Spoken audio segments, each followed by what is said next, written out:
Et tout de suite, place à la rubrique accessibilité et autonomie. Comme chaque lundi, on retrouve Mustapha Boufellah juste après le jingle.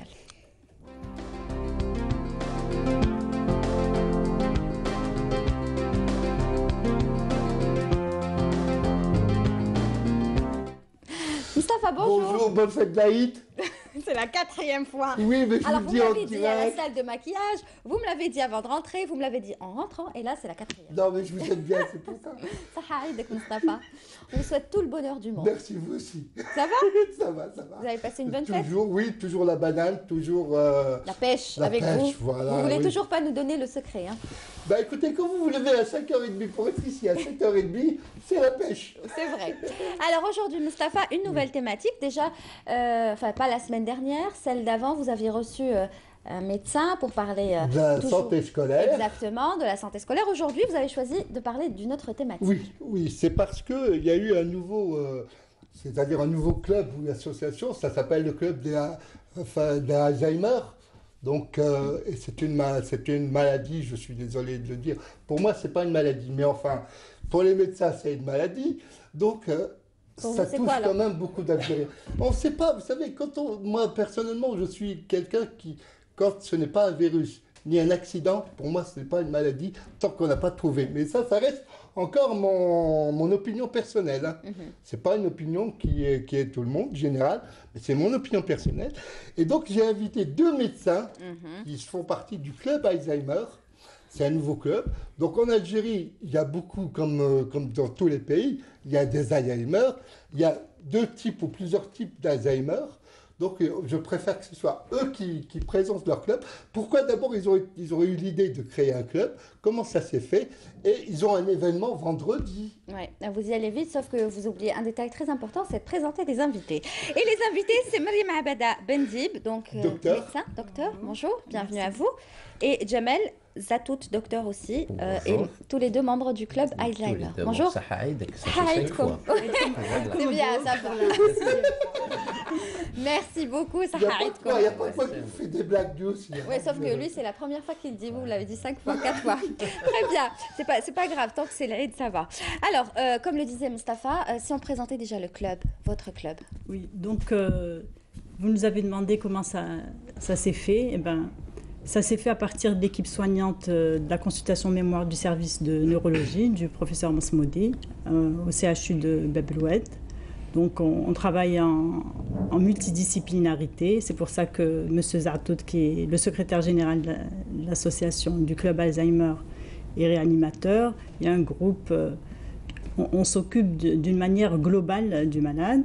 Et c'est à partir de là, il y a eu la demande des familles qui sont en détresse, désemparées, qui a fait qu'on a décidé, à partir de tout ça, de créer ce club Alzheimer, qui est une section de la SMGA, qui est une association sportive des médecins du Grand Alger. Parce que notre premier but, c'est de sortir les malades d'Alzheimer, d'améliorer leur qualité de vie par la pratique du sport et d'essayer de déstigmatiser cette maladie. Voilà, donc, combien il y a d'Alzheimer en Algérie? Est-ce qu'il y a un chiffre? Est-ce qu'il y a quelque chose qui... Il n'y a pas eu encore d'études épidémiologiques, il y en a peut-être une qui est en cours, mais pour les extrapolations épidémiologiques, disons qu'il y en a 70 000 à 100 000. Mais ça n'a pas été fait encore. Il faut que ça soit fait à l'échelle nationale avec tous les intervenants, tous les services de neurologie.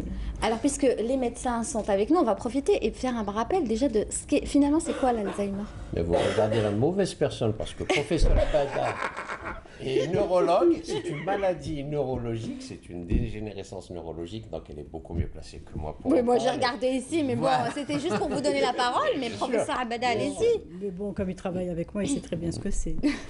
Donc, parlera c'est bien. Elle en parlera. Bon, je lui donne plus la parole, déjà. Pas pour ce qui est neurologique. Donc c'est une maladie du cerveau. Il y a des lésions spécifiques de cette maladie. Elle évolue progressivement, lentement. Ça commence par des troubles de la mémoire. C'est une phase qui peut durer 5 à 7 ans. Oui, mais c'est dû à quoi? On ne sait pas. Il y a beaucoup de facteurs qui interviennent. On sait qu'il y a des facteurs de risque, comme l'hypertension artérielle, qu'il y a des des facteurs environnementaux, les facteurs stress. Je veux dire, une personne qui est isolée chez elle, ça favorise l'Alzheimer. Donc il y a beaucoup de facteurs de risque, mais on ne sait pas exactement à quoi c'est dû. Parce qu'il y a une dégénérescence cérébrale et on ne sait pas exactement. On connaît les lésions, donc maintenant les traitements, ça vise à attaquer ces lésions, mais on ne sait pas d'où ça vient. Voilà pourquoi je l'ai laissé parler. Parce que beaucoup de gens en parlent sans le savoir, sans connaître la maladie. Et il y a beaucoup de spécialistes qui se mettent à parler d'Alzheimer, à traiter l'Alzheimer. Il faut savoir que l'Alzheimer fait partie d'un groupe de maladies qu'on appelle les démences, que toutes les démences ne sont pas des Alzheimer, et que traiter un type de démence comme étant un Alzheimer en ayant fait un mauvais diagnostic, on risque d'aggraver celui qu'on a loupé. Je vous donne un Donc exemple. un petit peu notre credo, c'est justement que chacun s'occupe un petit peu de sa spécialité. Voilà. Je suis anesthésiste réanimateur, je suis en formation de gériatrie, j'ai une bonne approche, mais il n'y a pas mieux qu'une neurologue pour en parler. Voilà. Parce qu'il faut un diagnostic rigoureux. Et pour ça, il faut des spécialistes. Parce que quand on dit mon père a l'Alzheimer, moi j'ai un ami qui m'a dit ça, mon père a l'Alzheimer. Je lui dis, ramène-moi ton père à la consultation. Et quand il me l'a ramené à la consultation, ce n'était pas un Alzheimer. Voilà. Donc c'est ça l'important, c'est un diagnostic rigoureux pour une prise en charge rigoureuse et précoce. Moi, j'ai une anecdote, d'ailleurs, je vous ai raconté tout à l'heure hors studio. C'est une personne qui était atteinte d'un Alzheimer, il habitait le quartier, il reconnaissait personne. Et par hasard, moi, il me reconnaissait. Donc, il y a eu, vous m'avez expliqué qu'après, il m'avait trouvé que j'étais sympathique ou quelque chose comme ça. On l'oublie difficilement, Mustafa. Et puis vous le rappelle, à chaque fois, il parle tellement. Vous ne risquez pas de l'oublier. Parce que c'est la mémoire affective qui persiste le plus. Hein. Oui. Donc, il a dû faire passer des ondes ultra positives et c'est comme ça qu'il a accroché avec nous. Je passe souvent des ondes ultra positives. C'est important, on travaille sur ce qu'on appelle l'humanitude, le contact. Plus on est proche d'eux, plus on les caresse, plus on les embrasse. De temps en temps, on oublie d'embrasser sa maman, son papa. Oui. À part l'Aïd, Oui. 2 fois par an et tout. Il y a des Malheureusement, choses oui. Voilà, il y a des choses qu'on oublie. Et c'est important pour le toucher, l'affection. C'est-à-dire, plus ils prennent de l'âge, plus il faut le faire? Je crois qu'il faut le faire tout Tout le temps. Oui, tout le temps, mais Oui, j'imagine mais que plus- quand ils prennent de l'âge, c'est Voilà. encore plus. Parce que c'est ce qu'on préconise, nous, à la consultation. Quand on a un malade qui rentre, c'est une famille qui rentre. Il faut qu'ils soient à l'aise, ils se sentent bien pour pouvoir exposer tous leurs problèmes et pour qu'on puisse nous transmettre tout ce qu'on a à leur transmettre. Et comment on peut, disons, aider les familles? Parce que souvent, les familles sont dans une détresse. Elles sont désemparées, c'est clair. Désemparées, voilà. Avoir un membre de sa famille Alzheimer, on ne sait pas quoi faire, on ne sait pas comment le prendre en charge, on ne sait pas. Alors, comment on peut le prendre en charge? Nous, la consultation mémoire, c'est quelque chose de très limité. Ce qui serait intéressant, c'est d'avoir des structures de jour pour que les malades y aillent, qu'ils puissent bénéficier de stimulation cognitive, d'ergothérapie, de séances de sport et tout ça pour soulager un peu les dents. Donc là, il faut vraiment que les pouvoirs publics s'impliquent dans cette prise en charge de la maladie d'Alzheimer. Justement, en tant que professeur, vous nous dites clairement que Alzheimer, ça ne se soigne pas. Je ne dirais pas que ça ne se soigne pas parce que moi, ma devise, c'est qu'il y a toujours quelque chose à faire. Donc, il n'y a pas le traitement qui guérit la maladie d'Alzheimer, il y a des traitements symptomatiques et il y a tout ce qui est traitement non médicamenteux. Ça veut dire les stimulations, le sport. Et ça, maintenant, c'est prouvé que ça permet d'améliorer la qualité de vie et disons, de retarder la perte d'autonomie du malade. Donc, c'est ça qu'il faut favoriser et ne pas se dire, comme on disait tout à l'heure avec Dr Zartout, le malade, on ne le laisse pas à la maison parce qu'il est Alzheimer. C'est pour ça que le slogan de l'association, c'est « N'oublions pas qu'ils existent Voilà. ». Parce que parfois, dès qu'ils sont en perte d'autonomie, dès qu'ils commencent à présenter des troubles psychiques, on va simplifier les choses, on a tendance à les mettre en face de la télé ou dans le lit. On leur fait une bise de temps en temps en passant, on leur donne à manger et tout. Et puis ça y est, ils font partie du passé. Mais ils sont bien ici. Ça, Et je en crois attendant c'est que pour ça tous se les types soigne- d'handicap, hein, on les oublie Oui, souvent. oui. Et c'est pas une raison pour faire la même bêtise avec l'Alzheimer. Parce qu'ils sont réellement là et que quand on travaille avec eux, il y a au moins une certaine stabilisation. Justement, j'imagine que dans l'Alzheimer aussi, enfin, moi, je suis pas médecin, c'est vous qui, enfin, moi, j'essaye d'expliquer au mieux aux téléspectateurs. Il y a plusieurs phases. Voilà. La première, peut-être la deuxième, et puis Voilà. la troisième. Je ne sais pas. Donc, quand on est à la première phase, est-ce que là, on peut faire un peu plus pour que ça ne se développe pas assez rapidement? C'est ça notre challenge, c'est de faire un diagnostic précoce pour se focaliser sur cette première phase, parce que quand on dit Alzheimer, on a l'impression que le malade, ça y est, il est à côté de la plaque. Non, Alzheimer, c'est des stades. Donc il y a la première phase où c'est surtout les troubles de la mémoire, mais la personne est capable d'avoir un jugement correct, de prendre des décisions. Et ça, c'est très important, parce que nous, en tant que professionnels, quand on met Alzheimer, ça correspond à la démence. Alors que ce n'est pas ça, il faut vraiment se dire qu'au début d'un Alzheimer, vous verriez le malade, vous ne vous rendriez pas compte qu'il est Alzheimer. Mais nous, on sait parce qu'on lui a fait des tests de mémoire. Donc, nous, à ce stade-là, on intervient par la simulation cognitive. Moi, dans mon équipe, j'ai une neuropsychologue, Mlle Jafar Sherif, qui fait son doctorat là-dessus. On a décidé aussi d'organiser des séances de sortie de sport. Ça fait du bien, ça. Programmées. La marche, c'est ce qu'il y a de mieux pour les Alzheimer. Il y a des études qui ont prouvé cela. Donc, nous, on appelle un diagnostic précoce. Il faut que les gens, dès qu'ils voient que leurs parents commencent à oublier, plus que d'habitude, quand ça retentit sur les activités de la vie de tous les jours, il faut se dire que ce n'est pas la vieillesse. La vieillesse normale n'aboutit pas à l'Alzheimer. Kholof, comme on dit, malheureusement, kholof, c'est l'Alzheimer, c'est pas la vieillesse. Vous avez posé une bonne question tout à l'heure. Vous avez dit, qu'est-ce qu'on peut faire pour les familles? C'est une excellente question, parce qu'on a tendance à les oublier, et c'est réellement, ils vivent un drame. Donc ce qu'on peut faire pour eux, c'est déjà les former. Les former, c'est un peu le but de notre association. Il y a des groupes de parole, parce que vous êtes bien, vous vivez un équilibre familial, et puis vous avez un élément qui commence à être déstabilisé, qui déstabilise tout le monde. J'imagine que c'est la panique tout de suite. Ben oui. On ne sait pas quoi faire. Oui. Alors parfois on s'énerve parce qu'on refuse cet état. Et quand on s'énerve, on devient agressif. La personne vous répète les mêmes choses et on répond une fois, deux fois, et après on a tendance à s'énerver. On se calme parce que c'est quand même souvent le papa ou la maman, donc on se dit, mais tous les jours, c'est fatigant. Et puis il y a un moment où il y a une seule personne qui se sacrifie.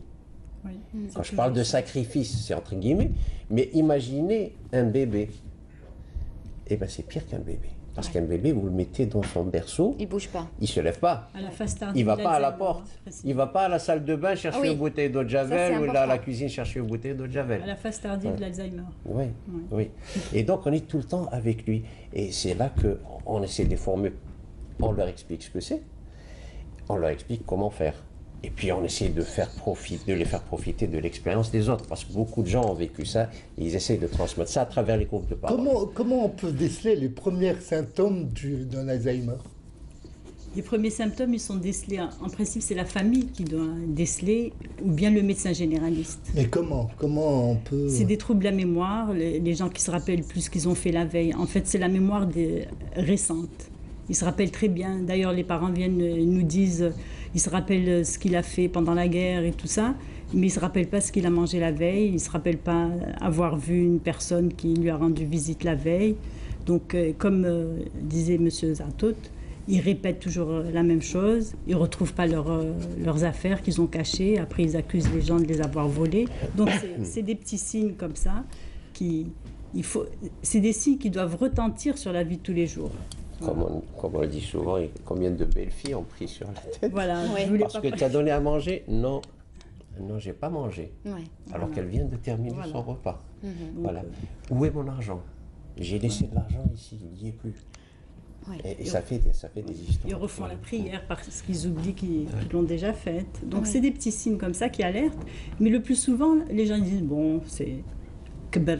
Donc il a vieilli. Alors que c'est pas ça. Il faut vraiment être à l'écoute. Très bien. Et il ne faut pas les laisser seuls, surtout. De préférence, oui. Parce que l'Algérie, elle vit une transition épidémiologique et les familles sont rétrécies maintenant. Et souvent les personnes âgées restent seules. Et ça, il ne faut pas. Pardon, moi je voudrais parler de l'opération que vous allez lancer vendredi. Vendredi, oui. Donc il faut en parler exactement. Et à laquelle tu vas participer avec plaisir, j'en suis sûr. Avec Lydia, bien sûr. Voilà, on l'attend de pied ferme. Bien sûr, avec plaisir. Alors c'est pour mobiliser un petit peu autour de l'Alzheimer, de l'aide aux aidants. On organise une course, une marche pour ceux qui ne peuvent pas marcher. L'association des handicapés viendra avec ses athlètes sur fauteuil roulant. Ça se passe à Ben Aknoun le vendredi 25 à 8h30. Ce vendredi, le 25 octobre, à Ben Aknoun, c'est en face de l'hôpital de Ben Aknoun. Il y a les arrêts de bus. Juste à côté, il y a le siège de l'APC. Le démarrage se fera là-bas. D'ailleurs, on en profite pour remercier Monsieur le Président de l'APC. Oui, c'est sous parrainage du Président de l'APC. Il était très gentil, il s'occupe de l'organisation. On est associé, on a un partenaire qui est l'ASPAC, qui s'occupe de l'organisation sportive du circuit. Donc tout le monde peut participer? Tout le monde. Oui, c'est ouvert. Oui, surtout vous. Voilà. À toutes les bonnes volontés. Vous venez, vendredi à 8h. Non, il n'y a pas de nous deux, il n'y a pas de nous deux, on ramène toute l'équipe. 8 heures. Oui, bien sûr. On ramène toute l'équipe. Voilà, ça va être dur, oui, mais on viendra. Le circuit est sécurisé, la circulation est fermée. La protection civile est là, les services de sécurité sont là, l'hôpital est à côté. Le but de tout ça? Le but, mobiliser autour de l'Alzheimer. D'accord. Et la promotion du sport chez les personnes âgées. J'imagine qu'il y aura des pancartes, il y aura... Bien sûr, et bien sûr. D'accord. Alors, peut-être une toute dernière question, Moustapha, parce que c'est bon, on n'a plus le temps, même si c'est très passionnant et qu'on a la chance d'avoir avec nous.